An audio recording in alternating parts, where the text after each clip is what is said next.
सीमावर्ती क्षेत्र लद्दाख के न्योमा में बनेगा हवाई अड्डा। रक्षा मंत्री ने रखी आधारशिला। राष्ट्रीय सुरक्षा और संपर्क को बढ़ावा देने वाली 2900 करोड़ रुपए की कुल 90 परियोजनाओं को किया राष्ट्र को समर्पित।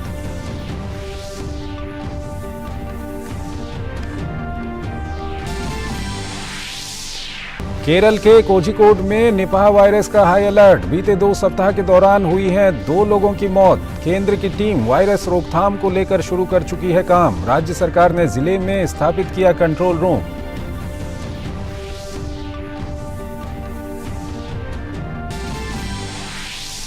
तमिलनाडु के शिक्षा मंत्री पोनमुडी का चौंकाने वाला बयान। किया दावा, विपक्षी गठबंधन INDIA सनातन के विरुद्ध एकमत। भाजपा ने कहा राहुल सोनिया की सोची समझी रणनीति का हिस्सा है बयान।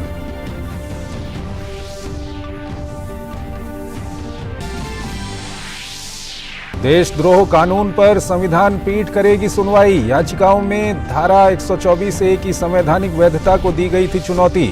केंद्र सरकार कानून में बदलाव को लेकर पहले ही कर चुकी है पहल।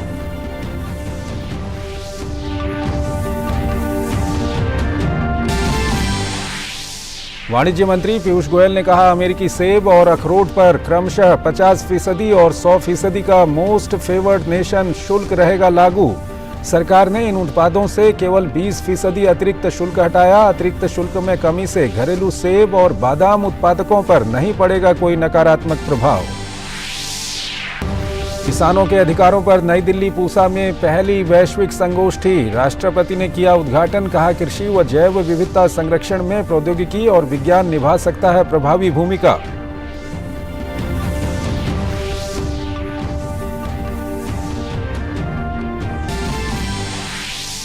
भारतीय वायुसेना को कल मिलेगा पहला C-295 मिलिट्री ट्रांसपोर्ट एयरक्राफ्ट। पहले 16 विमानों का स्पेन में हो रहा है निर्माण। बड़ोदरा में होगा बचे हुए 40 विमानों का निर्माण। 2 साल पहले टाटा एयरबस के बीच हुआ है समझौता।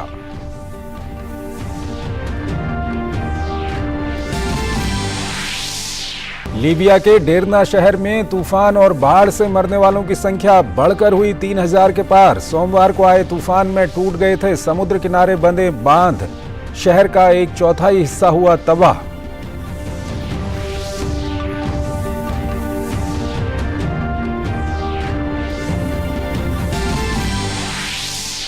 एशिया कप के सुपर 4 के मुकाबले में भारत ने श्रीलंका को दी 41 रन से मात। कुलदीप यादव ने लिए 4 विकेट।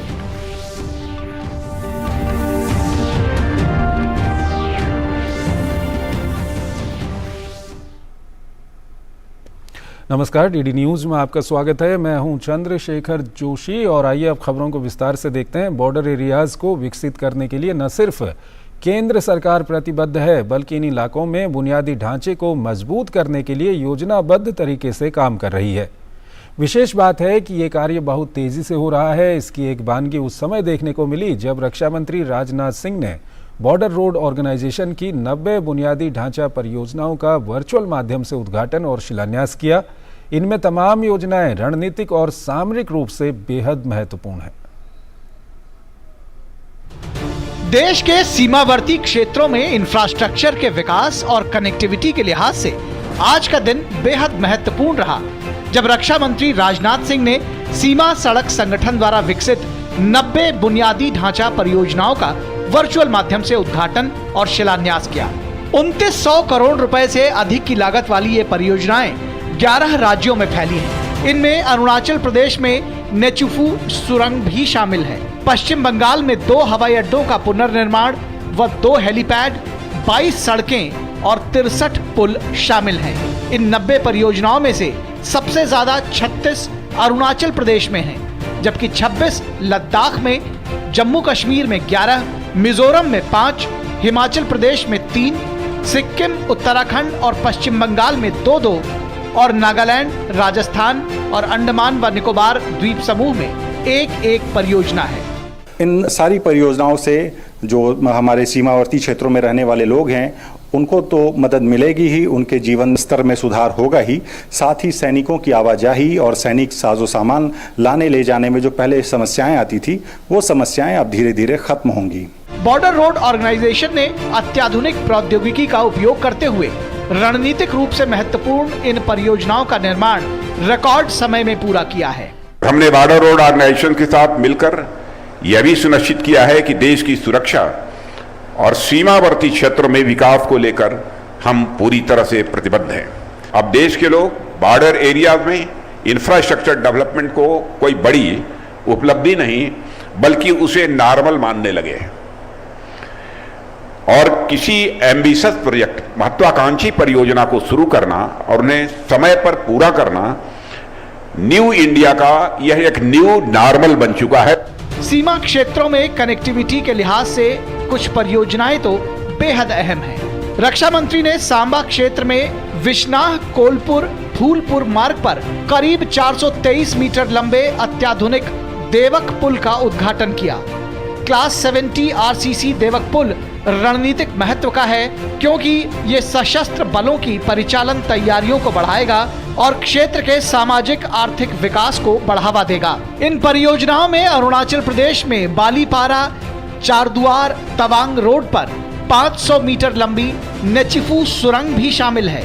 ये सुरंग निर्माणाधीन सेला सुरंग के साथ रणनीतिक तवांग क्षेत्र को हर मौसम में कनेक्टिविटी प्रदान करेगी। ये क्षेत्र में तैनात सशस्त्र बलों और तवांग आने वाले पर्यटकों के लिए भी बेहद फायदेमंद होगा। पश्चिम बंगाल में पुनर्निर्मित बागडोगरा और बैरकपुर हवाई अड्डे भी राष्ट्र को समर्पित किए गए। 500 करोड़ रुपए से अधिक की लागत से पुनर्निर्मित ये हवाई अड्डे न केवल भारतीय वायुसेना की तैयारियों को बढ़ाएंगे बल्कि क्षेत्र में वाणिज्यिक उड़ान संचालन की सुविधा भी प्रदान करेंगे। रक्षा मंत्री ने वर्चुअल तरीके से पूर्वी लद्दाख में न्योमा हवाई अड्डे की आधारशिला भी रखी। लगभग 200 करोड़ रुपए की लागत से तैयार होने वाला यह हवाई अड्डा दुनिया के सबसे ऊंचे हवाई क्षेत्रों में से एक होगा और यह लद्दाख में हवाई बुनियादी ढांचे को बढ़ावा देने के साथ ही उत्तरी सीमा पर भारतीय वायुसेना की क्षमता में वृद्धि करेगा। बीआरओ जल्द ही 15,855 फीट की ऊंचाई पर दुनिया की सबसे ऊंची सुरंग शिनकू ला सुरंग के निर्माण के साथ एक और अनूठा रिकॉर्ड स्थापित करेगा। ये सुरंग हिमाचल प्रदेश में लाहौल स्पीति को लद्दाख में जांस्कर घाटी से जोड़ेगी और हर मौसम में कनेक्टिविटी प्रदान करेगी। रक्षा मंत्री राजनाथ सिंह ने बीआरओ की कार्यशैली और परियोजनाओं को असैन्य सैन्य संगम का एक शानदार उदाहरण बताया। म्यांमार, भूटान आदि अनेक ऐसे देश हैं जहां पर बॉर्डर रोड ऑर्गेनाइजेशन ने सीमावर्ती इलाकों में इंफ्रास्ट्रक्चर बिल्ड कर हमारे बीच पीस एंड कोऑपरेशन को बढ़ाने में काफी सहायता की है। बॉर्डर रोड ऑर्गेनाइजेशन के प्रोजेक्ट्स और काम करने का तरीका, इसे मैं सिविल मिलिट्री फ्यूजन का भी एक बहुत बड़ा उदाहरण मानता हूं, एक बहुत बड़ी इसे मिसाल मानता हूं। राजनाथ सिंह ने बीआरओ से न्यूनतम निवेश अधिकतम मूल्य के मंत्र से आगे बढ़कर अब न्यूनतम पर्यावरण क्षरण अधिकतम राष्ट्रीय सुरक्षा अधिकतम कल्याण के मंत्र के साथ आगे बढ़ने की अपील की। मोदी सरकार ने देश की सीमाओं पर बुनियादी ढांचे और कनेक्टिविटी को मजबूत बनाने की मुहिम के तहत पूर्वोत्तर राज्यों से लेकर लद्दाख तक सीमा क्षेत्रों को सुदृढ़ किया है। Bureau report, DD news. Kerala के कोझिकोड जिले में पिछले 2 सप्ताह में हुई 2 मौतों के पीछे निपाह वायरस का संक्रमण होने की पुष्टि हो गई है। इसके अलावा 4 और सैंपल को जांच के लिए एनआईवी पुणे भेजा गया है। इसके चलते जिले में हाई अलर्ट जारी किया गया है। इस दौरान कोझिकोड में स्कूल और आंगनवाड़ी एहतियात के तौर पर बंद रहे। केरल की स्वास्थ्य मंत्री वीना जॉर्ज ने स्थिति का आकलन करने के लिए कोझिकोड का दौरा किया। राज्य सरकार ने वहां एक कंट्रोल रूम भी स्थापित किया है। वहीं केंद्रीय स्वास्थ्य मंत्री मनसुख मंडाविया ने बताया कि केरल की राज्य सरकार की मदद के लिए केंद्र की एक टीम वहां तैनात की गई है।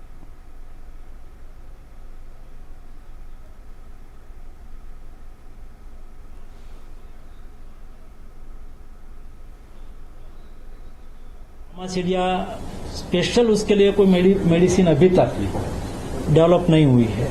जो 2 डेथ्स केरल में रिपोर्ट की है वो दोनों सस्पेक्टेड बताई जा रही है। हाँ, वो कंफर्म हो गए हैं। सनातन धर्म पर सियासत जारी है। नेताओं के बयान थमने का नाम ही नहीं ले रहे हैं। अब डीएम के नेता और तमिलनाडु के शिक्षा मंत्री ने बयान दिया है कि विपक्षी गठबंधन INDIA में सनातन के विरुद्ध नीति अपनाए जाने पर सभी की सहमति है। इस पर कांग्रेस समेत तमाम विपक्षी दल बैकफुट पर नजर आ रहे हैं। सनातन धर्म पर विपक्षी गठबंधन INDIA के नेताओं के बिगड़े बोल थमने का नाम नहीं ले रहे हैं। बयानबाजी का सिलसिला तमिलनाडु के मुख्यमंत्री MK स्टालिन के बेटे और राज्य सरकार में मंत्री DMK नेता उदयनिधि स्टालिन और E राजा के बाद अब DMK नेता और तमिलनाडु के शिक्षा मंत्री पोनमुड्डी तक जा पहुंचा है। चौंकाने वाली बात यह है कि ताजा बयान जो सामने आया है उसमें पोनमुड्डी ये दावा कर रहे हैं कि विपक्षी गठबंधन INDIA में सनातन के विरुद्ध नीति अपनाए जाने पर सभी दलों की सहमति है।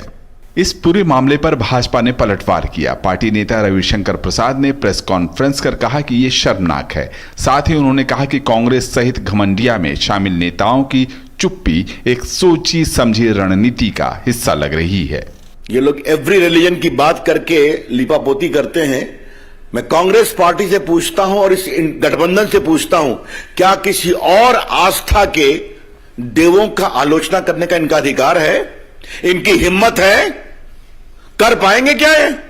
वहीं भाजपा के राष्ट्रीय अध्यक्ष JP नड्डा ने सोशल मीडिया पर गठबंधन पर करारा पलटवार किया। उन्होंने लिखा कि INDIA गठबंधन की मुंबई बैठक के 2 दिन बाद उदयनिधि स्टालिन का बयान आना, फिर प्रियांक खरगे का सनातन पर आघात और आज DMK के मंत्री द्वारा ये स्वीकार करना कि INDA अलायंस का गठबंधन सनातन धर्म के विरोध में किया गया था। यह सोनिया गांधी, राहुल और कांग्रेस की एक सोची समझी रणनीति का हिस्सा है।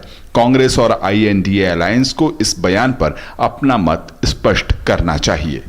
इनको ये बताना चाहिए कि संविधान में किसी धर्म के बारे में आपत्तिजनक बयान देने का अधिकार है। INDA अलायंस के लोगों को क्या संविधान के प्रावधानों की जानकारी नहीं है? INDA अलायंस, कांग्रेस, सोनिया और राहुल बताएं कि मोहब्बत की दुकान के नाम पर सनातन धर्म के खिलाफ नफरत का सामान क्यों बेचा जा रहा है? यह नफरत का मेगा मॉल सिर्फ सत्ता के लिए बांटो और राज करो। वहीं शिवसेना UBT प्रमुख उद्धव ठाकरे का भी विवादास्पद बयान चर्चा में बना हुआ है। उन्होंने कहा कि जब अयोध्या में श्री राम मंदिर का उद्घाटन होगा, वहां शामिल लोग जब वापस लौटेंगे तो गोधरा जैसी घटना हो सकती है।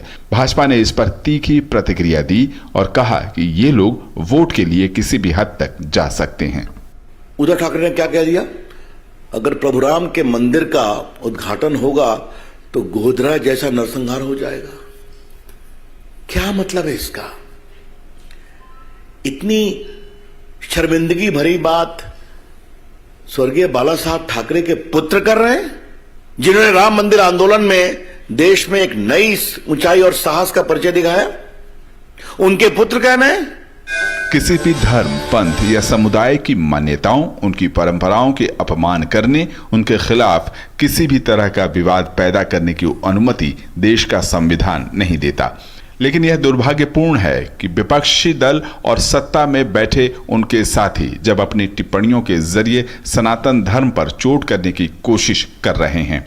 यह घोर निंदनीय है। सत्ता हासिल करने और चंद वोटों की जोड़तोड़ के लिए उस धर्म को लेकर बयानबाजी जारी है जो देश की संस्कृति में रचा बसा है, जो जीवों में जीवन और पत्थर में भी भगवान का दर्शन रखता है। Bureau report, DD news. सेब पर आयात शुल्क पर विपक्ष के सवाल पर वाणिज्य मंत्री पीयूष गोयल ने कहा कि अमेरिका पर अतिरिक्त आयात शुल्क लगाया गया था, जिसे हटाया गया है। साथ ही उन्होंने कहा कि अब सभी देशों के लिए आयात शुल्क एक समान हो गया है। उन्होंने कहा कि इस कदम से किसानों के उत्पादन और कीमतों पर कोई असर नहीं होगा और भारत के ग्राहकों को और ज्यादा विकल्प मिलेंगे। जब जनता के विश्वास को खो दिया तो उन्हें लगता है कि जनता को भ्रमित करने के लिए वो कुछ भी कहें तो उन्हें लगने लग गया है कि वो बात बिक जाएगी। जो ड्यूटी पूरे विश्व में सब पे लगती है, वही ड्यूटी आज भी अमेरिका के ऊपर लगती है, USA पे लगती है। उसमें कोई छूट नहीं है, कोई ड्यूटी कम नहीं की गई है। ये अतिरिक्त रिटेलिएटरी ड्यूटी, और उससे कोई आयात कम नहीं हो रहा था, उससे कोई आयात में फर्क नहीं पड़ रहा था, USA को फर्क पड़ रहा था दूसरे देशों से आ रहा। अब वापस सभी देशों का एक ही ड्यूटी हो गई है। बिहार में शिक्षा व्यवस्था की बदहाली का आलम यह है कि अब यहाँ के छात्र ही समस्याओं से परेशान होकर आंदोलन पर उतर आए हैं। वैशाली में महनार गर्ल्स हाई स्कूल में बैठने की व्यवस्था नहीं होने और अन्य असुविधाओं को लेकर छात्राओं ने रोड पर प्रदर्शन किया। छात्राओं ने अपनी मांगों के समर्थन में रोड पर चक्का जाम भी किया। एसडीओ ने माना है कि यहाँ के स्कूलों में समस्याएं और सुविधाओं की काफ़ी कमी है। उन्होंने मामले की जांच की बात कही। बेसिकली समस्या है क्लासरूम में बैठने का, स्ट्रेंथ से ज़्यादा यहाँ पे एडमिशन है और क्लासरूम में कैपेसिटी कम है बैठने का। वो छात्राएं जो बाहर बैठी थी या फिर जिनको जगह नहीं मिला वो लोग आपस में इकट्ठा होकर कुछ लोग मिसगाइड हुए और ये लोग रोड जाम करने लगे। ये हम लोग 2 शिफ्ट में स्कूल चलाने का जो पॉसिबिलिटी है उस पर वर्कआउट कर रहे हैं। जैसा कि बताया गया है डीईओ के द्वारा कि वैशाली जिला में ही कई अदर स्कूल में इस तरह से क्लास का संचालन हो रहा है। धारा 124A में उल्लिखित राजद्रोह कानून की संवैधानिक वैधता को चुनौती देने वाली याचिकाओं पर चीफ जस्टिस की अध्यक्षता वाली बेंच ने आगे विचार के लिए 5 जजों की संविधान पीठ को भेजा। केंद्र सरकार ने सुप्रीम कोर्ट से आग्रह किया था कि इस मामले की सुनवाई को फिलहाल टाल दिया जाए, क्योंकि आपराधिक कानून में प्रस्तावित व्यापक बदलावों पर फिलहाल पार्लियामेंट की स्टैंडिंग कमेटी विचार कर रही है। केंद्र सरकार कानून में बदलाव को लेकर तेजी से काम कर रही है, लेकिन एससी ने केंद्र सरकार के इस आग्रह को ठुकराकर मामला 5 जजों को भेजने का फैसला लिया। भारत की ओर से G20 में आए राष्ट्राध्यक्षों की पत्नियों को विशेष उपहार दिए गए। प्रधानमंत्री ने इंडोनेशिया के राष्ट्रपति की पत्नी को उपहार में कदम की लकड़ी के बक्से में असम के विशेष मूगा सिल्क से बना स्टोल भेंट किया। मूगा सिल्क असमिया लोगों की समृद्ध सांस्कृतिक विरासत और उनकी बुनाई परंपराओं का प्रतीक है। प्रधानमंत्री नरेंद्र मोदी ने अर्जेंटीना के राष्ट्रपति की पत्नी को उपहार में आबनूस के जाली काम वाले बॉक्स में बनारसी सिल्क का स्टोल भेंट किया। और वहीं मॉरिशस के प्रधानमंत्री की पत्नी को विशिष्ट उपहार में इक्कत का रेशम का स्टॉल सागौन की लकड़ी के बक्से में रखकर भेंट किया गया। इक्कत कला कपड़े की सजावट की पुरानी कला में से एक मानी जाती है। और वहीं ऑस्ट्रेलिया के प्रधानमंत्री की पत्नी को विशेष पेपर मैशी बैग में कश्मीर का प्रसिद्ध पश्मीना से बना स्टोल भेंट किया गया।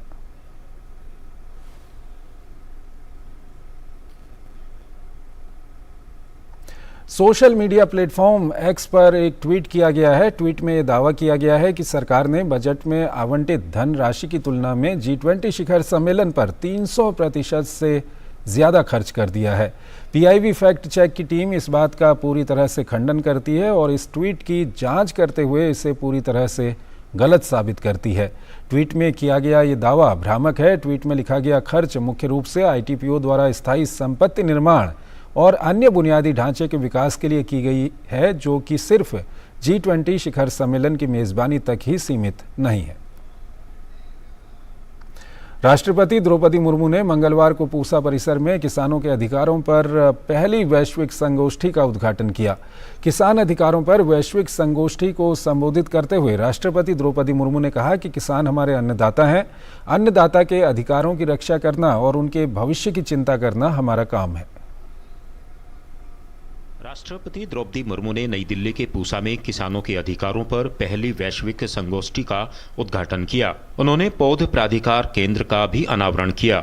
संगोष्ठी को संबोधित करते हुए राष्ट्रपति ने कहा कि किसान हमारे अन्नदाता हैं और उनके अधिकारों की रक्षा करना और उनकी भविष्य की चिंता करना हमारा काम है। केवल भारत नहीं, पूरा दुनिया में जो किसान होते हैं मानव संपदा को केवल नहीं, पशु संपदा को भी अन्न देते हैं और हम उसको अन्न लेके जो भी काम करते हैं।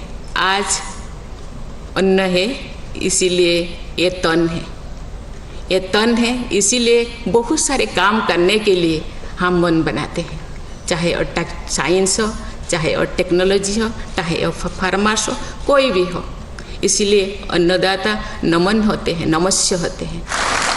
देश विदेश में सारा दुनिया में अन्नदाता शायद 70% है।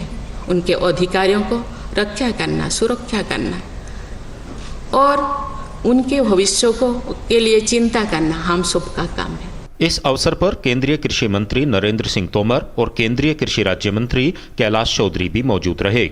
भारतीय संसद द्वारा पौधों की विविधता और किसानों के अधिकार संरक्षण अधिनियम 2001 के रूप में अधिनियमित राष्ट्रीय कानून से बहुत स्पष्ट रूप से रेखांकित है। भारत सरकार ने कानून में किए गए प्रावधानों के अनुरूप इसका पालन सुनिश्चित करने के लिए अपनी पूरी शिद्दत के साथ काम किया है। कृषि जैव विविधता में संरक्षण प्रयासों के लिए 6 किसान समुदायों और व्यक्तिगत तौर पर 20 किसानों को पुरस्कार भी प्रदान किए गए। मैं पिछले कई सालों से धनिया की वैरायटी पे काम कर रहा हूं। जो धनिया की वैरायटी मैंने विकसित करी है उसका नाम है GS 1999 और मेरी इस धनिया की वैरायटी को Guinness book of world record में भी स्थान मिला है। पहले ऐसा था कि ये वाइल्ड होता था, इसको हमने खेतों में दोबारा खेतों में किया और ऊपर हमारे एप्पल्स के प्लांट होते हैं और नीचे इसको हम बीजते हैं, जिससे हमारी डबल इनकम होती है।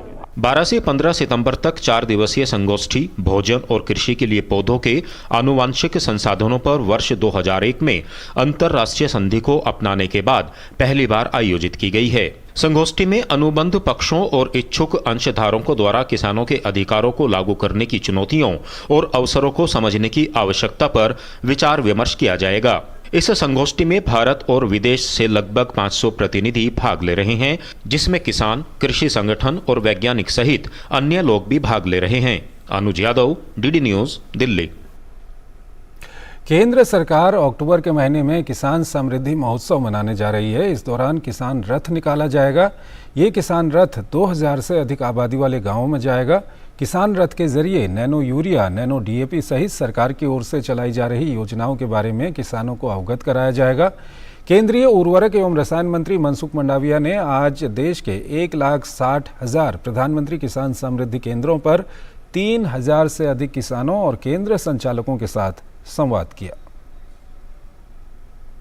केंद्र सरकार के कार्यक्रम को किसानों तक पहुंचाने और नैनो यूरिया व नैनो DAP के फायदे को लेकर उन्हें जागरूक करने के लिए अक्टूबर महीने में सरकार किसान समृद्धि महोत्सव मनाने जा रही है। इस दौरान किसान रथ निकाला जाएगा। किसान रथ 2000 से अधिक आबादी वाले गांवों में जाएगा। आने वाले दिनों में सरकार 15,000 सेल्फ हेल्प ग्रुप को ड्रोन देगी, जो किसानों के फसलों के लिए यूरिया और कीटनाशक दवाइयों का छिड़काव करेगी। मंगलवार को केंद्रीय उर्वरक एवं रसायन मंत्री मनसुख मांडविया ने प्रधानमंत्री किसान समृद्धि केंद्रों पर किसानों और केंद्र संचालकों के साथ संवाद किया। मोदी जी ने 9 साल में किसान के लिए बहुत कुछ निर्णय किया है। आज किसान को किसान सम्मान निधि के तहत उसके अकाउंट में पैसा आ रहा है। पहले कभी MSP बढ़ती नहीं थी, आज MSP हर साल बढ़ाई जाती है और किसान को अच्छा फसल का दाम मिल रहा है। पर्याप्त मात्रा में MSP से प्रोक्योरमेंट हो रहा है। किसान को किसान समृद्धि केंद्र के द्वारा प्रशिक्षित किया जा रहा है। इस संवाद के दौरान मनसुख मांडविया ने किसानों से कहा कि वो नैनो यूरिया और नैनो DAP को अपनाएं और उन्होंने किसानों से ये भी आग्रह किया कि वो ऑर्गेनिक फर्टिलाइजर के इस्तेमाल को जरूर बढ़ावा दें। मैंने एग्रीकल्चर विभाग को भी डायरेक्शन दिया है कि क्या रबी सीजन में हम 20% यानी कि आज हम हमारे डिस्ट्रिक्ट में एक 100 मेट्रिक टन यानी कि 1 lakh metric ton chemical fertiliser का उपयोग करते हैं, तो हम 80,000 मेट्रिक टन केमिकल फर्टिलाइजर का उपयोग करें और 20,000 मेट्रिक टन फर्टिलाइजर के विकल्प में हम नैनो का उपयोग करें, हम बायो फर्टिलाइजर का उपयोग करें, हम प्रोम का उपयोग करें। ऐसा वैकल्पिक खाद हमारे क्षेत्र में उपयोग हो। मिनिमम 20% रबी सीजन में हम सब लोग साथ में मिलकर संकल्प करें तो केमिकल खाद का उपयोग कम कर सकते हैं। केंद्रीय उर्वरक एवं रसायन मंत्री मनसुख मांडविया ने किसानों से आग्रह किया कि वो यूरिया के दाने का डायवर्जन नहीं होने दें। उसके लिए सरकार ने जीरो टॉलरेंस की नीति अपनाई है और इसके लिए उड़न दस्ता बनाया गया है, जो समय समय पर छापा मारकर दुरुपयोग करने वालों पर कार्रवाई करता है। नई दिल्ली से नितेंद्र सिंह की रिपोर्ट, DD न्यूज। सूचना एवं प्रसारण मंत्री अनुराग सिंह ठाकुर ने कांग्रेस पर निशाना साधते हुए कहा कि राजस्थान में महिलाओं पर हो रहे अत्याचारों पर सोनिया और राहुल गांधी की चुप्पी एक बड़ा सवाल है। मध्य प्रदेश में आगामी विधानसभा चुनावों के मद्देनजर भारतीय जनता पार्टी द्वारा जन जन तक पहुंचने के लिए जन आशीर्वाद यात्रा निकाली जा रही है। मध्य प्रदेश के बड़वानी में केंद्रीय मंत्री ने इस यात्रा में हिस्सा लिया। राजस्थान में कांग्रेस की सरकार में हर रोज 17 से 18 महिला और बेटियों के साथ बलात्कार, दुष्कर्म की घटनाएं और महिला अपराध की घटनाएं होती हैं। 2 लाख घटनाएं और आपराधिक मामले दर्ज हुए केवल महिलाओं के अपराध के पिछले 5 साल में। 34,000 दुष्कर्म की घटना राजस्थान में हुई।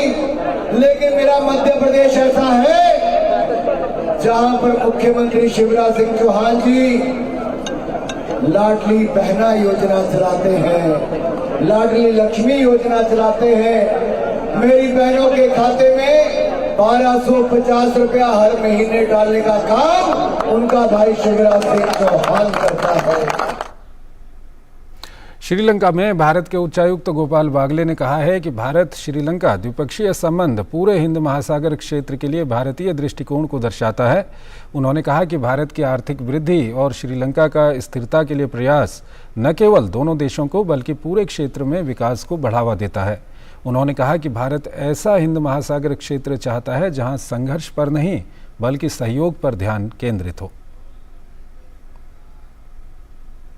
एशिया कप के सुपर 4 के मुकाबले में भारत ने श्रीलंका को 41 रन से हरा दिया है। कुलदीप यादव ने 4 विकेट झटके जबकि बुमराह और जडेजा ने 2 विकेट झटके।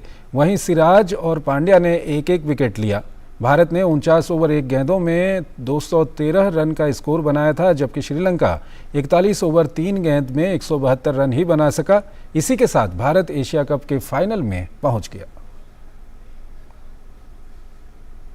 तो इस बुलेटिन में फिलहाल इतना ही। आप बने रहिए डीडी न्यूज़ के साथ। नमस्कार।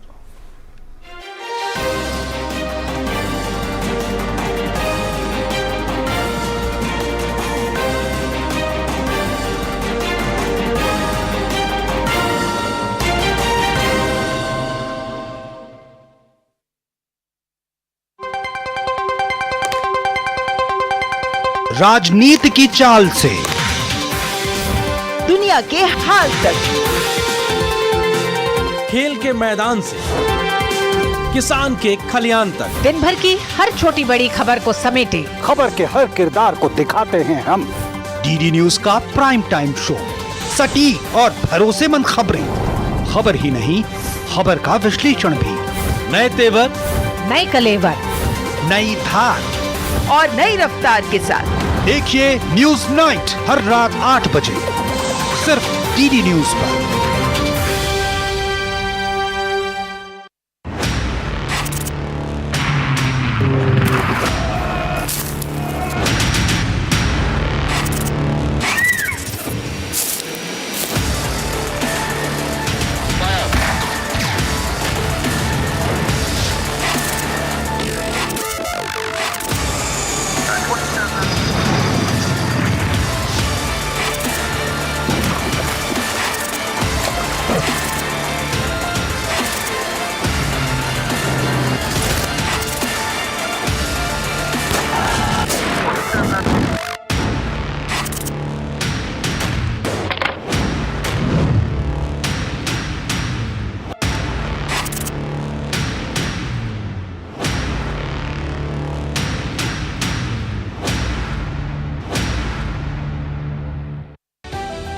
समाज की बेड़ियां तोड़कर हासिल किए अनोखे मुकाम,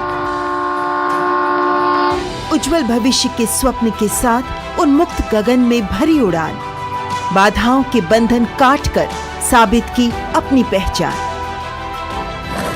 जो अपने बुलंद हौसलों से सामाजिक बेड़ियां तोड़कर लिख रही हैं वीरता की गाथाएं। मैं उन्मुक्त, मैं स्वच्छंद, मेरा ध्येय अनंत, मेरी दिशा अनंत।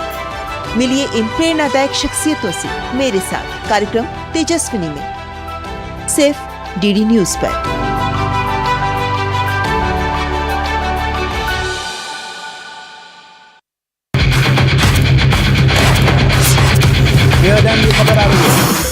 ब्रेकिंग न्यूज की रेस से हटकर हम लेकर आते हैं आपके लिए सार्थक, सकारात्मक और प्रेरणादायी खबरें। खबरें सिर्फ हादसे नहीं होते, खबरें अच्छी भी होती हैं जो देती है हौसला, बढ़ाती है आत्मविश्वास। मुश्किल वक्त में भी जब लोगों ने दिखाया कुछ कर गुजरने का जज्बा, हम लेकर आते हैं अपने इस खास कार्यक्रम में आम लोगों के जज्बे की कहानियाँ। देखिए मेरे साथ गुड न्यूज जज्बा इंडिया का।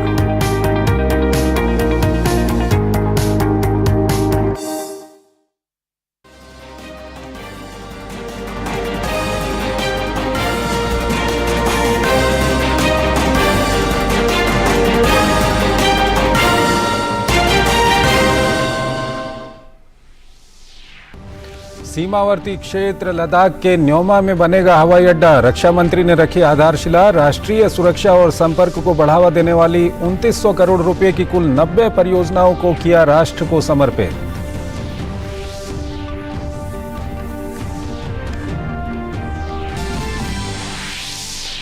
केरल के कोझिकोड में निपाह वायरस का हाई अलर्ट। बीते 2 सप्ताह के दौरान हुई है 2 लोगों की मौत। केंद्र की टीम वायरस रोकथाम को लेकर शुरू कर चुकी है काम। राज्य सरकार ने जिले में स्थापित किया कंट्रोल रूम।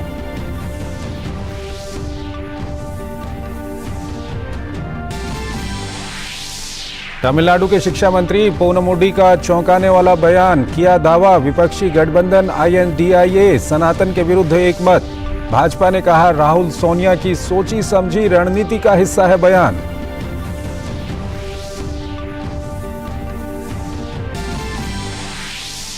देशद्रोह कानून पर संविधान पीठ करेगी सुनवाई। याचिकाओं में धारा 124A की संवैधानिक वैधता को दी गई थी चुनौती।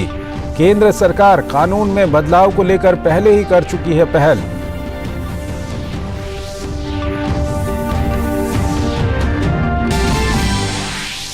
वाणिज्य मंत्री पीयूष गोयल ने कहा अमेरिकी सेब और अखरोट पर क्रमशः 50% और 100% का मोस्ट फेवर्ड नेशन शुल्क रहेगा लागू। सरकार ने इन उत्पादों से केवल 20% अतिरिक्त शुल्क हटाया। अतिरिक्त शुल्क में कमी से घरेलू सेब और बादाम उत्पादकों पर नहीं पड़ेगा कोई नकारात्मक प्रभाव।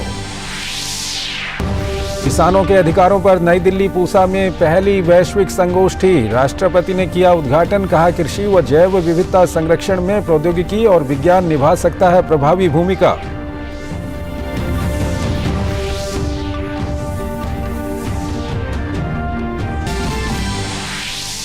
भारतीय वायुसेना को कल मिलेगा पहला C-295 मिलिट्री ट्रांसपोर्ट एयरक्राफ्ट। पहले 16 विमानों का स्पेन में हो रहा है निर्माण।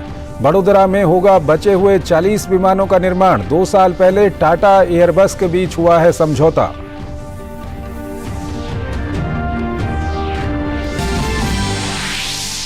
लीबिया के डेरना शहर में तूफान और बाढ़ से मरने वालों की संख्या बढ़कर हुई 3000 के पार। सोमवार को आए तूफान में टूट गए थे समुद्र किनारे बंधे बांध। शहर का 1/4 हिस्सा हुआ तबाह।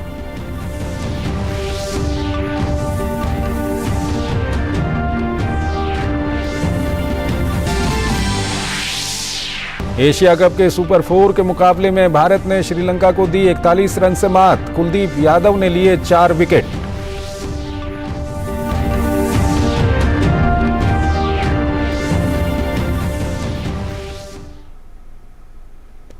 नमस्कार, डीडी न्यूज में आपका स्वागत है। मैं हूं चंद्रशेखर जोशी और आइए अब खबरों को विस्तार से देखते हैं। बॉर्डर एरियाज को विकसित करने के लिए न सिर्फ केंद्र सरकार प्रतिबद्ध है बल्कि इन इलाकों में बुनियादी ढांचे को मजबूत करने के लिए योजनाबद्ध तरीके से काम कर रही है। विशेष बात है कि ये कार्य बहुत तेजी से हो रहा है। इसकी एक बानगी उस समय देखने को मिली जब रक्षा मंत्री राजनाथ सिंह ने बॉर्डर रोड ऑर्गेनाइजेशन की 90 बुनियादी ढांचा परियोजनाओं का वर्चुअल माध्यम से उद्घाटन और शिलान्यास किया। इनमें तमाम योजनाएं रणनीतिक और सामरिक रूप से बेहद महत्वपूर्ण हैं।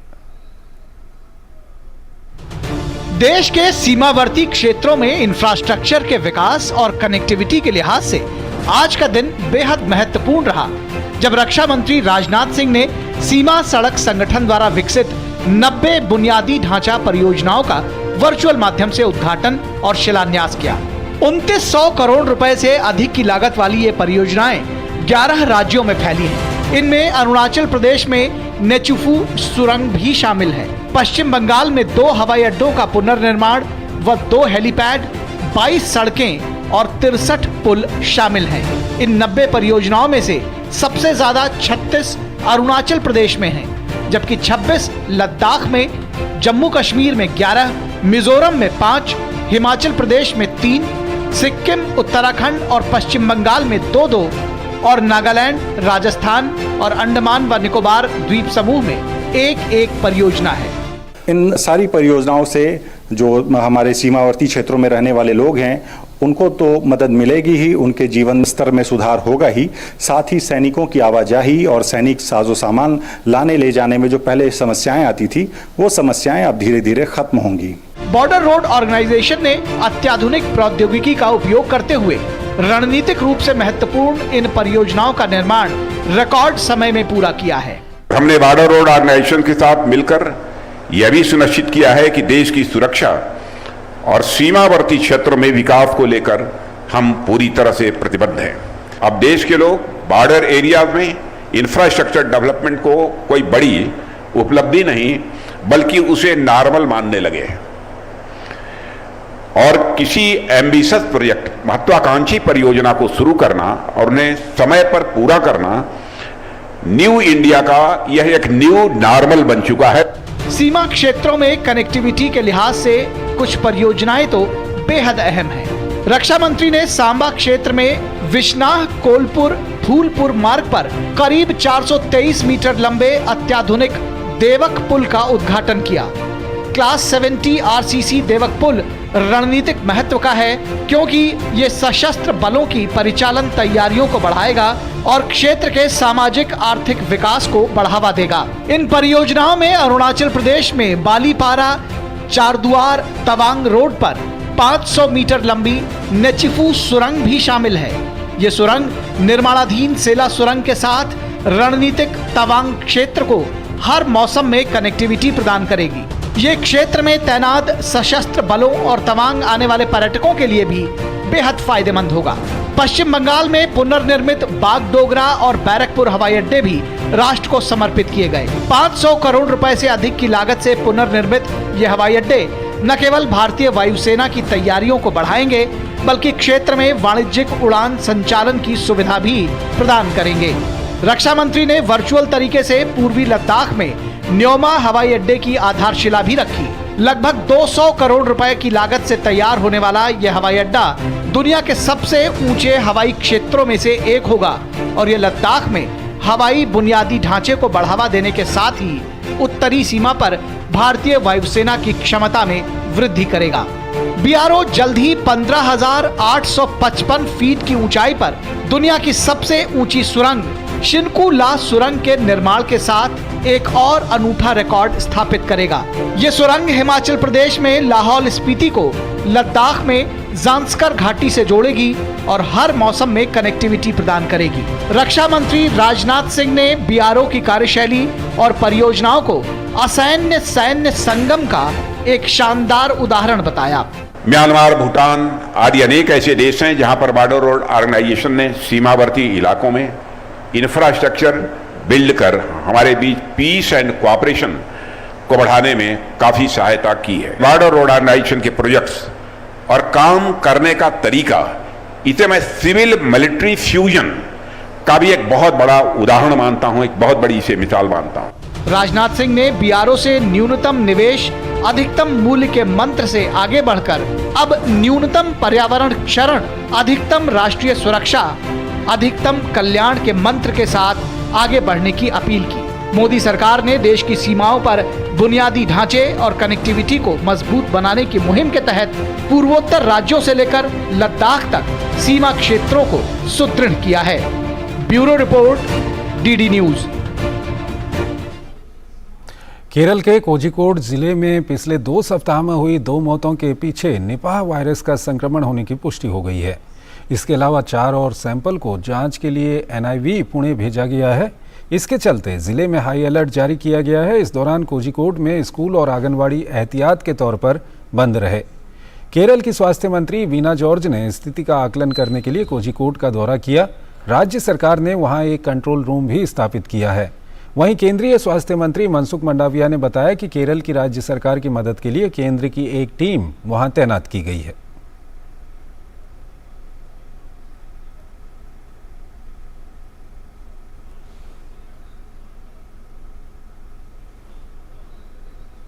सीडिया स्पेशल उसके लिए कोई मेडिसिन अभी तक डेवलप नहीं हुई है। जो 2 डेथ्स केरल में रिपोर्ट की ना वो दोनों सस्पेक्टेड बताई जा रही है। हाँ, वो कंफर्म हो गए हैं। सनातन धर्म पर सियासत जारी है। नेताओं के बयान थमने का नाम ही नहीं ले रहे हैं। अब डीएम के नेता और तमिलनाडु के शिक्षा मंत्री ने बयान दिया है कि विपक्षी गठबंधन INDIA में सनातन के विरुद्ध नीति अपनाए जाने पर सभी की सहमति है। इस पर कांग्रेस समेत तमाम विपक्षी दल बैकफुट पर नजर आ रहे हैं। सनातन धर्म पर विपक्षी गठबंधन INDIA के नेताओं के बिगड़े बोल थमने का नाम नहीं ले रहे हैं। बयानबाजी का सिलसिला तमिलनाडु के मुख्यमंत्री MK स्टालिन के बेटे और राज्य सरकार में मंत्री DMK नेता उदयनिधि स्टालिन और ए राजा के बाद अब DMK नेता और तमिलनाडु के शिक्षा मंत्री पोन मुड्डी तक जा पहुंचा है। चौंकाने वाली बात यह है कि ताजा बयान जो सामने आया है उसमें पोन मुड्डी ये दावा कर रहे हैं कि विपक्षी गठबंधन INDIA में सनातन के विरुद्ध नीति अपनाए जाने पर सभी दलों की सहमति है। इस पूरे मामले पर भाजपा ने पलटवार किया। पार्टी नेता रविशंकर प्रसाद ने प्रेस कॉन्फ्रेंस कर कहा कि ये शर्मनाक है। साथ ही उन्होंने कहा कि कांग्रेस सहित घमंडिया में शामिल नेताओं की चुप्पी एक सोची समझी रणनीति का हिस्सा लग रही है। ये लोग एवरी रिलीजन की बात करके लिपापोती करते हैं। मैं कांग्रेस पार्टी से पूछता हूं और इस गठबंधन से पूछता हूं, क्या किसी और आस्था के देवों का आलोचना करने का इनका अधिकार है? इनकी हिम्मत है? कर पाएंगे क्या है? वहीं भाजपा के राष्ट्रीय अध्यक्ष JP नड्डा ने सोशल मीडिया पर गठबंधन पर करारा पलटवार किया। उन्होंने लिखा कि INDIA गठबंधन की मुंबई बैठक के 2 दिन बाद उदयनिधि स्टालिन का बयान आना, फिर प्रियांक खरगे का सनातन पर आघात और आज DMK के मंत्री द्वारा ये स्वीकार करना कि INDA अलायंस का गठबंधन सनातन धर्म के विरोध में किया गया था। यह सोनिया गांधी, राहुल और कांग्रेस के एक सोची समझी रणनीति का हिस्सा है। कांग्रेस और INDA अलायंस को इस बयान पर अपना मत स्पष्ट करना चाहिए। इनको ये बताना चाहिए कि संविधान में किसी धर्म के बारे में आपत्तिजनक बयान देने का अधिकार है। INDA अलायंस के लोगों को क्या संविधान के प्रावधानों की जानकारी नहीं है? INDA अलायंस, कांग्रेस, सोनिया और राहुल बताएं कि मोहब्बत की दुकान के नाम पर सनातन धर्म के खिलाफ नफरत का सामान क्यों बेचा जा रहा है? यह नफरत का मेगा मॉल सिर्फ सत्ता के लिए बांटो और राज करो। वहीं शिवसेना UBT प्रमुख उद्धव ठाकरे का भी विवादास्पद बयान चर्चा में बना हुआ है। उन्होंने कहा कि जब अयोध्या में श्री राम मंदिर का उद्घाटन होगा, वहां शामिल लोग जब वापस लौटेंगे तो गोधरा जैसी घटना हो सकती है। भाजपा ने इस पर तीखी प्रतिक्रिया दी और कहा कि ये लोग वोट के लिए किसी भी हद तक जा सकते हैं। उद्धव ठाकरे ने क्या कह दिया? अगर प्रभु राम के मंदिर का उद्घाटन होगा तो गोधरा जैसा नरसंहार हो जाएगा। क्या मतलब है इसका? इतनी शर्मिंदगी भरी बात स्वर्गीय बाला साहब ठाकरे के पुत्र कर रहे हैं, जिन्होंने राम मंदिर आंदोलन में देश में एक नई ऊंचाई और साहस का परिचय दिखाया। उनके पुत्र कहना है किसी भी धर्म, पंथ या समुदाय की मान्यताओं, उनकी परंपराओं के अपमान करने, उनके खिलाफ किसी भी तरह का विवाद पैदा करने की अनुमति देश का संविधान नहीं देता। लेकिन यह दुर्भाग्यपूर्ण है कि विपक्षी दल और सत्ता में बैठे उनके साथी जब अपनी टिप्पणियों के जरिए सनातन धर्म पर चोट करने की कोशिश कर रहे हैं। यह घोर निंदनीय है। सत्ता हासिल करने और चंद वोटों की जोड़तोड़ के लिए उस धर्म को लेकर बयानबाजी जारी है जो देश की संस्कृति में रचा बसा है, जो जीवों में जीवन और पत्थर में भी भगवान का दर्शन रखता है। Bureau report, DD news. सेब पर आयात शुल्क पर विपक्ष के सवाल पर वाणिज्य मंत्री पीयूष गोयल ने कहा कि अमेरिका पर अतिरिक्त आयात शुल्क लगाया गया था, जिसे हटाया गया है। साथ ही उन्होंने कहा कि अब सभी देशों के लिए आयात शुल्क एक समान हो गया है। उन्होंने कहा कि इस कदम से किसानों के उत्पादन और कीमतों पर कोई असर नहीं होगा और भारत के ग्राहकों को और ज्यादा विकल्प मिलेंगे। जब जनता के विश्वास को खो दिया तो उन्हें लगता है कि जनता को भ्रमित करने के लिए वो कुछ भी कहें तो उन्हें लगने लग गया है कि वो बात बिक जाएगी। जो ड्यूटी पूरे विश्व में सब पे लगती है, वही ड्यूटी आज भी अमेरिका के ऊपर लगती है, USA पे लगती है। उसमें कोई छूट नहीं है, कोई ड्यूटी कम नहीं की गई है। ये अतिरिक्त रिटेलिएटरी ड्यूटी, और उससे कोई आयात कम नहीं हो रहा था, उससे कोई आयात में फर्क नहीं पड़ रहा था, यूएसए को फर्क पड़ रहा था, दूसरे देशों से आ रहा था। अब वापस सभी देशों का एक ही ड्यूटी हो गई है। बिहार में शिक्षा व्यवस्था की बदहाली का आलम यह है कि अब यहाँ के छात्र ही समस्याओं से परेशान होकर आंदोलन पर उतर आए हैं। वैशाली में महनार गर्ल्स हाई स्कूल में बैठने की व्यवस्था नहीं होने और अन्य असुविधाओं को लेकर छात्राओं ने रोड पर प्रदर्शन किया। छात्राओं ने अपनी मांगों के समर्थन में रोड पर चक्का जाम भी किया। एसडीओ ने माना कि यहाँ के स्कूलों में समस्याएं और सुविधाओं की काफ़ी कमी है। उन्होंने मामले की जांच की बात कही। बेसिकली समस्या है क्लासरूम में बैठने का, स्ट्रेंथ से ज़्यादा यहाँ पे एडमिशन है और क्लासरूम में कैपेसिटी कम है बैठने का। वो छात्राएं जो बाहर बैठी थी या फिर जिनको जगह नहीं मिला, वो लोग आपस में इकट्ठा होकर कुछ लोग मिसगाइड हुए और ये लोग रोड जाम करने लगे।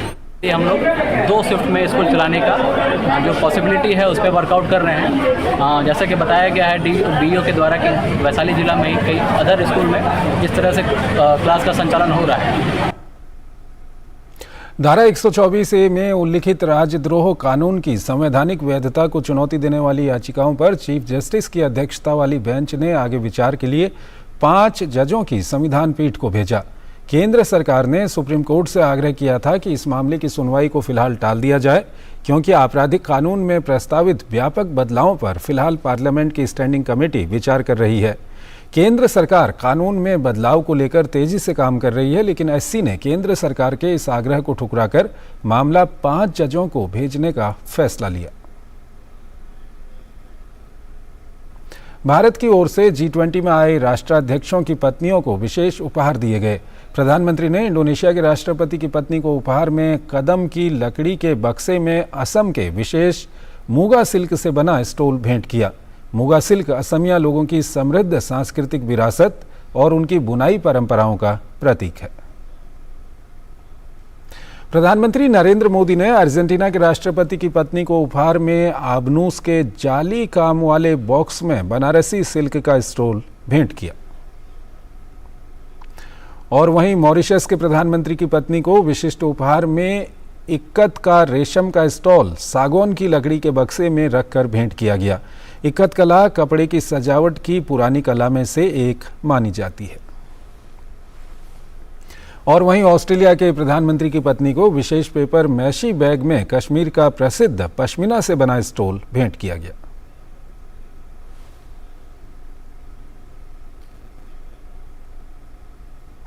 सोशल मीडिया प्लेटफॉर्म एक्स पर एक ट्वीट किया गया है। ट्वीट में यह दावा किया गया है कि सरकार ने बजट में आवंटित धन राशि की तुलना में G20 शिखर सम्मेलन पर 300% से ज्यादा खर्च कर दिया है। PIB फैक्ट चेक की टीम इस बात का पूरी तरह से खंडन करती है और इस ट्वीट की जांच करते हुए इसे पूरी तरह से गलत साबित करती है। ट्वीट में किया गया ये दावा भ्रामक है। ट्वीट में लिखा गया खर्च मुख्य रूप से ITPO द्वारा स्थायी संपत्ति निर्माण और अन्य बुनियादी ढांचे के विकास के लिए की गई है, जो कि सिर्फ G20 शिखर सम्मेलन की मेजबानी तक ही सीमित नहीं है। राष्ट्रपति द्रौपदी मुर्मू ने मंगलवार को पूसा परिसर में किसानों के अधिकारों पर पहली वैश्विक संगोष्ठी का उद्घाटन किया। किसान अधिकारों पर वैश्विक संगोष्ठी को संबोधित करते हुए राष्ट्रपति द्रौपदी मुर्मू ने कहा कि किसान हमारे अन्नदाता हैं। अन्नदाता के अधिकारों की रक्षा करना और उनके भविष्य की चिंता करना हमारा काम है। राष्ट्रपति द्रौपदी मुर्मू ने नई दिल्ली के पूसा में किसानों के अधिकारों पर पहली वैश्विक संगोष्ठी का उद्घाटन किया। उन्होंने पौध प्राधिकार केंद्र का भी अनावरण किया। संगोष्ठी को संबोधित करते हुए राष्ट्रपति ने कहा कि किसान हमारे अन्नदाता हैं और उनके अधिकारों की रक्षा करना और उनकी भविष्य की चिंता करना हमारा काम है। केवल भारत नहीं, पूरा दुनिया में जो किसान होते हैं मानव संपदा को केवल नहीं, पशु संपदा को भी अन्न देते हैं और हम उसको अन्न लेके जो भी काम करते हैं। आज अन्न है इसीलिए ये तन है, ये तन है इसीलिए बहुत सारे काम करने के लिए हम मन बनाते हैं, चाहे और साइंस हो, चाहे और टेक्नोलॉजी हो, चाहे और फार्मास हो, कोई भी हो। इसलिए अन्नदाता नमन होते हैं, नमस्य होते हैं। देश विदेश में सारा दुनिया में अन्नदाता शायद 70% है। उनके अधिकारियों को रक्षा करना, सुरक्षा करना और उनके भविष्य को के लिए चिंता करना हम सबका काम है। इस अवसर पर केंद्रीय कृषि मंत्री नरेंद्र सिंह तोमर और केंद्रीय कृषि राज्य मंत्री कैलाश चौधरी भी मौजूद रहे। संसद द्वारा पौधों की विविधता और किसानों के अधिकार संरक्षण अधिनियम 2001 के रूप में अधिनियमित राष्ट्रीय कानून से बहुत स्पष्ट रूप से रेखांकित है। भारत सरकार ने कानून में किए गए प्रावधानों के अनुरूप इसका पालन सुनिश्चित करने के लिए अपनी पूरी शिद्दत के साथ काम किया है। कृषि जैव विविधता में संरक्षण प्रयासों के लिए 6 किसान समुदायों और व्यक्तिगत तौर पर 20 किसानों को पुरस्कार भी प्रदान किए गए। मैं पिछले कई सालों से धनिया की वैरायटी पे काम कर रहा हूँ। जो धनिया की वैरायटी मैंने विकसित करी है उसका नाम है GS 1999 और मेरी इस धनिया की वैरायटी को Guinness book of world record में भी स्थान मिला है। पहले ऐसा था कि ये वाइल्ड होता था, इसको हमने खेतों में दोबारा खेतों में किया और ऊपर हमारे एप्पल्स के प्लांट होते हैं और नीचे इसको हम बीजते हैं, जिससे हमारी डबल इनकम होती है। 12 से 15 सितंबर तक 4 दिवसीय संगोष्ठी भोजन और कृषि के लिए पौधों के आनुवांशिक संसाधनों पर वर्ष 2001 में अंतर्राष्ट्रीय संधि को अपनाने के बाद पहली बार आयोजित की गई है। संगोष्ठी में अनुबंध पक्षों और इच्छुक अंशधारकों द्वारा किसानों के अधिकारों को लागू करने की चुनौतियों और अवसरों को समझने की आवश्यकता पर विचार विमर्श किया जाएगा। इस संगोष्ठी में भारत और विदेश से लगभग 500 प्रतिनिधि भाग ले रहे हैं, जिसमें किसान, कृषि संगठन और वैज्ञानिक सहित अन्य लोग भी भाग ले रहे हैं। अनुज यादव, डीडी न्यूज, दिल्ली। केंद्र सरकार अक्टूबर के महीने में किसान समृद्धि महोत्सव मनाने जा रही है। इस दौरान किसान रथ निकाला जाएगा। ये किसान रथ 2000 से अधिक आबादी वाले गांवों में जाएगा। किसान रथ के जरिए नैनो यूरिया, नैनो DAP सहित सरकार की ओर से चलाई जा रही योजनाओं के बारे में किसानों को अवगत कराया जाएगा। केंद्रीय उर्वरक एवं रसायन मंत्री मनसुख मंडाविया ने आज देश के 1,60,000 प्रधानमंत्री किसान समृद्धि केंद्रों पर 3000 से अधिक किसानों और केंद्र संचालकों के साथ संवाद किया। केंद्र सरकार के कार्यक्रम को किसानों तक पहुंचाने और नैनो यूरिया व नैनो DAP के फायदे को लेकर उन्हें जागरूक करने के लिए अक्टूबर महीने में सरकार किसान समृद्धि महोत्सव मनाने जा रही है। इस दौरान किसान रथ निकाला जाएगा। किसान रथ 2000 से अधिक आबादी वाले गांवों में जाएगा। आने वाले दिनों में सरकार 15,000 सेल्फ हेल्प ग्रुप को ड्रोन देगी, जो किसानों के फसलों के लिए यूरिया और कीटनाशक दवाइयों का छिड़काव करेगी। मंगलवार को केंद्रीय उर्वरक एवं रसायन मंत्री मनसुख मांडविया ने प्रधानमंत्री किसान समृद्धि केंद्रों पर किसानों और केंद्र संचालकों के साथ संवाद किया। मोदी जी ने 9 साल में किसान के लिए बहुत कुछ निर्णय किया है। आज किसान को किसान सम्मान निधि के तहत उसके अकाउंट में पैसा आ रहा है। पहले कभी MSP बढ़ती नहीं थी, आज MSP हर साल बढ़ाई जाती है और किसान को अच्छा फसल का दाम मिल रहा है। पर्याप्त मात्रा में MSP से प्रोक्योरमेंट हो रहा है। किसान को किसान समृद्धि केंद्र के द्वारा प्रशिक्षित किया जा रहा है। इस संवाद के दौरान मनसुख मांडविया ने किसानों से कहा कि वो नैनो यूरिया और नैनो DAP को अपनाएं और उन्होंने किसानों से ये भी आग्रह किया कि वो ऑर्गेनिक फर्टिलाइजर के इस्तेमाल को जरूर बढ़ावा दें। मैंने एग्रीकल्चर विभाग को भी डायरेक्शन दिया है कि क्या रबी सीजन में हम 20% यानी कि आज हम हमारे डिस्ट्रिक्ट में 100 मेट्रिक टन यानी कि 1 lakh metric ton chemical fertiliser का उपयोग करते हैं, तो हम 80,000 मेट्रिक टन केमिकल फर्टिलाइजर का उपयोग करें और 20,000 मेट्रिक टन फर्टिलाइजर के विकल्प में हम नैनो का उपयोग करें, हम बायो फर्टिलाइजर का उपयोग करें, हम प्रोम का उपयोग करें। ऐसा वैकल्पिक खाद हमारे क्षेत्र में उपयोग हो। मिनिमम 20% रबी सीजन में हम सब लोग साथ में मिलकर संकल्प करें तो केमिकल खाद का उपयोग कम कर सकते हैं। केंद्रीय उर्वरक एवं रसायन मंत्री मनसुख मांडविया ने किसानों से आग्रह किया कि वो यूरिया के दाने का डायवर्जन नहीं होने दें। उसके लिए सरकार ने जीरो टॉलरेंस की नीति अपनाई है और इसके लिए उड़न दस्ता बनाया गया है, जो समय समय पर छापा मारकर दुरुपयोग करने वालों पर कार्रवाई करता है। नई दिल्ली से नितेंद्र सिंह की रिपोर्ट, डीडी न्यूज। सूचना एवं प्रसारण मंत्री अनुराग सिंह ठाकुर ने कांग्रेस पर निशाना साधते हुए कहा कि राजस्थान में महिलाओं पर हो रहे अत्याचारों पर सोनिया और राहुल गांधी की चुप्पी एक बड़ा सवाल है। मध्य प्रदेश में आगामी विधानसभा चुनावों के मद्देनजर भारतीय जनता पार्टी द्वारा जन जन तक पहुंचने के लिए जन आशीर्वाद यात्रा निकाली जा रही है। मध्य प्रदेश के बड़वानी में केंद्रीय मंत्री ने इस यात्रा में हिस्सा लिया। राजस्थान में कांग्रेस की सरकार में हर रोज 17 से 18 महिला और बेटियों के साथ बलात्कार, दुष्कर्म की घटनाएं और महिला अपराध की घटनाएं होती हैं।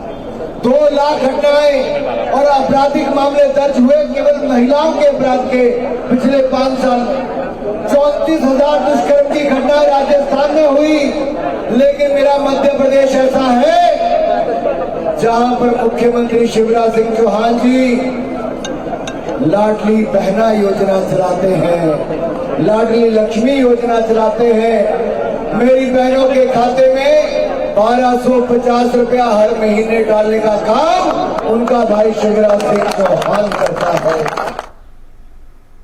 श्रीलंका में भारत के उच्चायुक्त गोपाल बागले ने कहा है कि भारत श्रीलंका द्विपक्षीय संबंध पूरे हिंद महासागर क्षेत्र के लिए भारतीय दृष्टिकोण को दर्शाता है। उन्होंने कहा कि भारत की आर्थिक वृद्धि और श्रीलंका का स्थिरता के लिए प्रयास न केवल दोनों देशों को बल्कि पूरे क्षेत्र में विकास को बढ़ावा देता है। उन्होंने कहा कि भारत ऐसा हिंद महासागर क्षेत्र चाहता है जहां संघर्ष पर नहीं बल्कि सहयोग पर ध्यान केंद्रित हो। एशिया कप के सुपर 4 के मुकाबले में भारत ने श्रीलंका को 41 रन से हरा दिया है। कुलदीप यादव ने 4 विकेट झटके, जबकि बुमराह और जडेजा ने 2 विकेट झटके। वहीं सिराज और पांड्या ने 1-1 विकेट लिया। भारत ने 49 ओवर 1 गेंदों में 213 रन का स्कोर बनाया था, जबकि श्रीलंका 41 ओवर 3 गेंद में 172 रन ही बना सका। इसी के साथ भारत एशिया कप के फाइनल में पहुंच गया। तो इस बुलेटिन में फिलहाल इतना ही। आप बने रहिए डीडी न्यूज के साथ। नमस्कार।